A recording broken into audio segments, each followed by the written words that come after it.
Muito bem, pessoal, vídeo novo aqui do canal, um vídeo hoje sem frescura, sem muita firula aqui no início para vocês, mas eu tenho que, antes de começar o vídeo, dar dois recados importantes. Não pulem, porque eu prometo que não é propaganda, tá?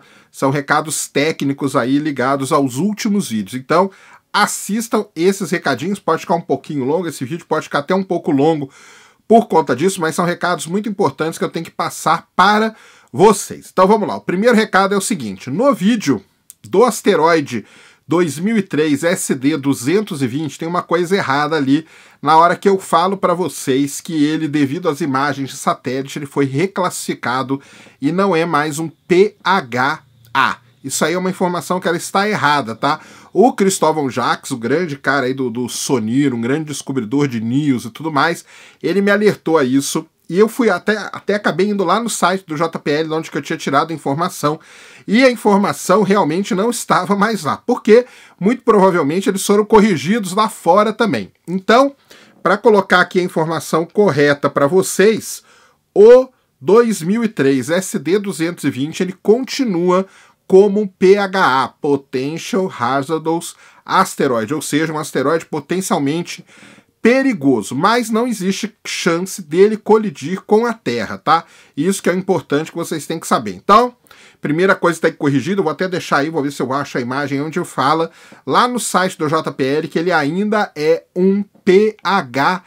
Então isso que eu queria fazer, obrigado ao Cristóvão Jacques aí por ter alertado, e tá aí feita a correção para todos vocês. Uma outra coisa importante: ontem eu fiz um vídeo sobre o Anak Krakatoa, o vulcão lá na Indonésia, né, que arrebentou um pedaço dele todo e tudo mais, e logo depois que eu postei o vídeo, começaram a chegar imagens do Etna, que é um outro grande vulcão que fica localizado na Itália. O pessoal perguntando se eu vou falar, vai fazer vídeo do Etna e tal? Não vou fazer vídeo do Etna, porque a situação ela é um pouco diferente, tá? O Etna, ele é um vulcão ativo, é o vulcão mais ativo da Europa, que ele é conhecido como sendo ativo, e a situação ali, ela tá, digamos assim, basicamente sob controle. Embora as imagens, vou colocar umas imagens do Etna aqui explodindo para vocês verem, são imagens assim que chamam muita atenção. A explosão dele é bem violenta e tudo mais, mas é uma situação que está sob controle, tá? Ele gera muitos sismos ali antes, teve um terremoto até de magnitude 4 graus na escala Richter e tudo mais.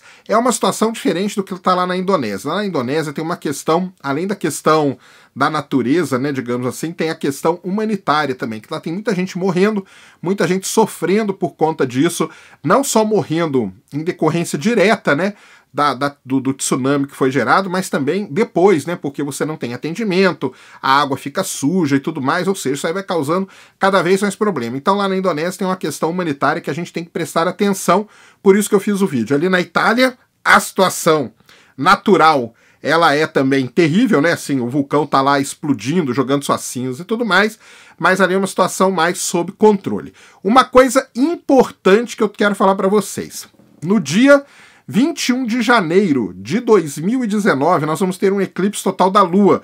Eu vou fazer muito material sobre isso, muito vídeo sobre isso, tá? Mas só para alertar uma coisa aqui antes que a gente esqueça. Estamos tendo, né, duas grandes erupções vulcânicas. Essas erupções, elas acabam jogando na atmosfera muitas partículas, ficam partículas suspensas na atmosfera. E isso pode influenciar a coloração da Lua. Tá? Muito provavelmente, depois de uma erupção vulcânica, quando você tem eclipses da Lua, a Lua não é tão avermelhada como de costume. E nós vamos poder constatar isso. Então, dia 21 de janeiro, todo mundo vai observar o eclipse da Lua e nós vamos poder ver se a Lua estará menos avermelhada. A tendência é que ela fique menos avermelhada, porque você tem mais partículas. O avermelhamento, né, da Lua, digamos assim, ele acontece por conta da refração. Então a Lua está ali, né, entrando na sombra da Terra, mas tem as refrações. Então refrações que acontecem na atmosfera da Terra acabam deixando a Lua avermelhada, tá? É isso que acontece. E como vai ter muita partícula suspensa na atmosfera terrestre, talvez essa refração não seja tão perfeita assim, e a tendência é que a Lua fique mais escura. Mas nós vamos comprovar isso dia 21 de janeiro, beleza? Nossa, deu quase 5 minutos aqui de recado, vocês devem estar pé da vida comigo, mas como eu falei, não são recados, não são merchan, nada disso, são recados aí para os últimos vídeos que eu fiz aqui no canal, beleza? Então fica aí, dado o recado todo, nós vamos conversar ainda muito sobre o eclipse da Lua, combinado? Então vamos para o tema de hoje, que é um tema que não tem nada a ver com vulcão, não tem nada a ver com Lua, tem a ver com o nosso universo, o universo em que a gente vive. Ah, eu esqueci de dar um recado principal, né? Hoje é dia 25 de dezembro, então Feliz Natal aí para todo mundo que está vendo esse vídeo, para todo mundo que acompanha o canal, para a família de vocês, para os amigos de vocês, pessoas próximas de vocês, um Feliz Natal aí para todos, tá? Muita alegria, paz, saúde no coração de todo mundo, tá? Se você não é católico, não segue o Natal, fica aí também minhas felicidades para todos vocês. Então tá aí, esse era o recado mais importante que eu tinha que dar, na verdade, esqueci.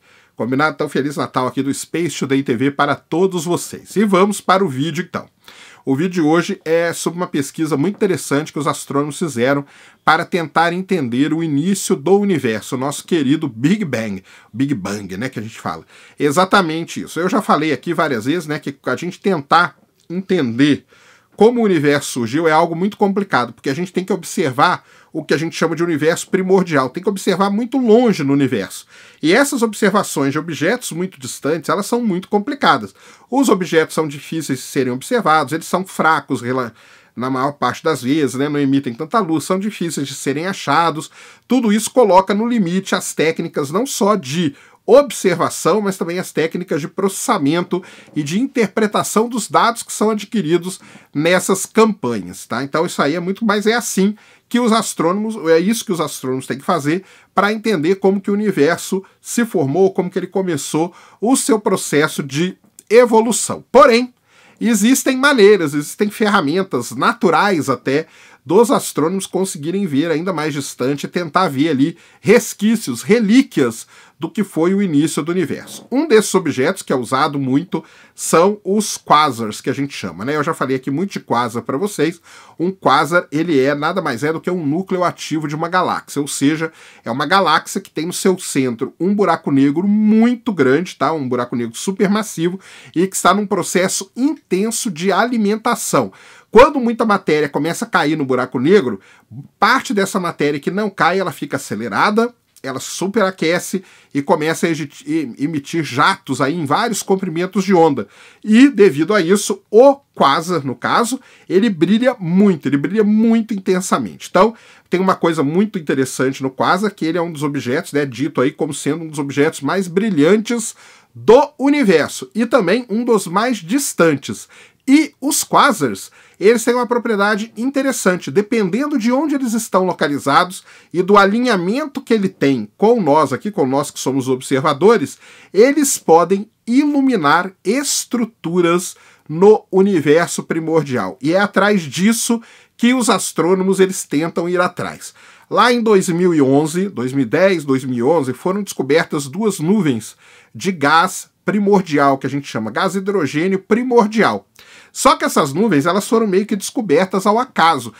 Os astrônomos eles não tinham uma metodologia certinha para seguir. Eles conseguiram descobrir aquilo e aquilo ali chamou a atenção deles. Eles falaram, caramba, quer dizer que o quasar ele funciona mesmo como um farol. A gente joga o farol, né? Você joga ele ali numa neblina, por exemplo, você vê aquela neblina. Exatamente a mesma coisa. O quasar ele pode estar iluminando essas nuvens.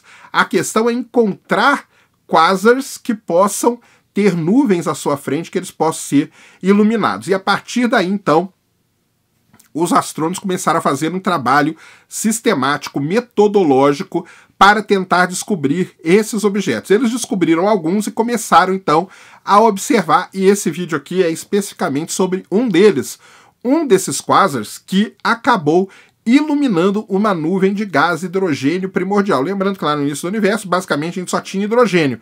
Depois é que os elementos foram surgindo, foram combinando, as estrelas começaram a explodir, começaram a gerar supernovas, começaram a poluir o universo com mais elementos. Mas lá no Big Bang, lá no começo do universo, que a gente tinha basicamente era hidrogênio. O pessoal chama até do hidrogênio primordial. E é atrás disso que os astrônomos vão. O que eles fizeram, então? Eles usaram dois grandes observatórios, um par, né, chamado Keck.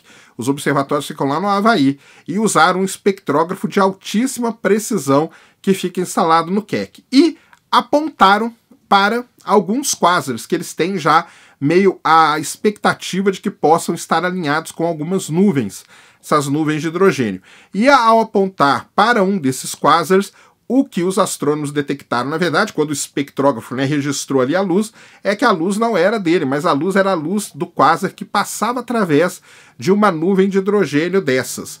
Tá? Então eles conseguiram espectralmente estudar essa nuvem. E a grande questão é que eles fizeram uma conta, né? E eles chegaram à conclusão que essa nuvem ela tem um fator que é 1 para 10.000 de elementos pesados nela, como o Sol, por exemplo, tem elementos pesados, que já é pouco. Essa nuvem ela tem 1 para 10.000 com relação ao Sol, ou seja, ela é praticamente formada por esse hidrogênio primordial. Essa nuvem que eles detectaram praticamente não, né? Ela é uma relíquia do Big Bang. Ela é uma relíquia, um resquício da explosão inicial do universo. Várias nuvens dessas, né? O hidrogênio começou a se aglutinar, a se aglomerar em várias dessas nuvens. Muitas delas formaram estrelas, começaram a ficar grandes demais, pesadas demais, outras não, ficaram por aí.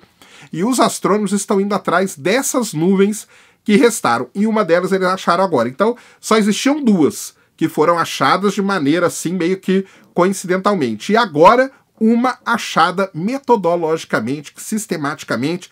E isso é muito importante porque os astrônomos agora eles têm, então, a metodologia criada para descobrir outras nuvens dessa, e essas nuvens elas funcionam como os registros fósseis que a gente tem aqui na Terra. Quando a gente estuda o fóssil aqui na Terra, a gente consegue contar a história de como que a Terra se formou, de como que a Terra evoluiu e tudo mais. Essas nuvens de hidrogênio primordial, elas vão contar a mesma história. Então, os astrônomos observando essas nuvens de hidrogênio, fazendo esse estudo com esses espectrógrafos que existem hoje, eles vão poder contar um pouco da história do início do universo e do início da sua evolução. Uma outra coisa muito importante que é legal de falar aqui, tudo isso é baseado, que o pessoal fala, o Big Bang é só uma teoria, e que não sei o quê, quem disse que o universo formou assim? Exatamente. O Big Bang, ele é nem chega a ser é uma teoria, né? Mas ele, digamos, é a melhor hipótese para se explicar o início do universo. E por que ele é a melhor? Porque essas coisas, como, por exemplo, a descoberta dessa nuvem, só pode ser criada se respeitar o modelo do Big Bang. Outros modelos não teriam o surgimento dessas nuvens que são observadas pelos astrônomos. Além da nuvem, várias outras evidências que apontam para que o Big Bang seja a melhor explicação para o início do universo. Eu sei que vai surgir um monte de gente aqui falando das mais diversas hipóteses para o surgimento do universo. Você pode citar qualquer uma, aliás, você pode até criar uma, contanto que você comece a procurar evidências que suportem essa nova hipótese que você está criando, ou as outras hipóteses que existem. Até o momento, até hoje, a hipótese que tem mais evidências que a suportam é a hipótese do Big Bang. Por isso que a gente fala que o Big Bang foi o início do universo, beleza? É assim que funciona a ciência. Não adianta você ficar aí bravejando, né, soltando ao vento que o Big Bang não existe, que o Big Bang é invenção, que o Big Bang é invenção de não sei quem. Pode ser uma invenção, invente outra e vá atrás das evidências. Você fazendo isso, tá beleza, a gente tira do Big Bang do lado, porque, como eu falo, o cientista ele não tem torcida. Ele tenta explicar o fenômeno da natureza, tá?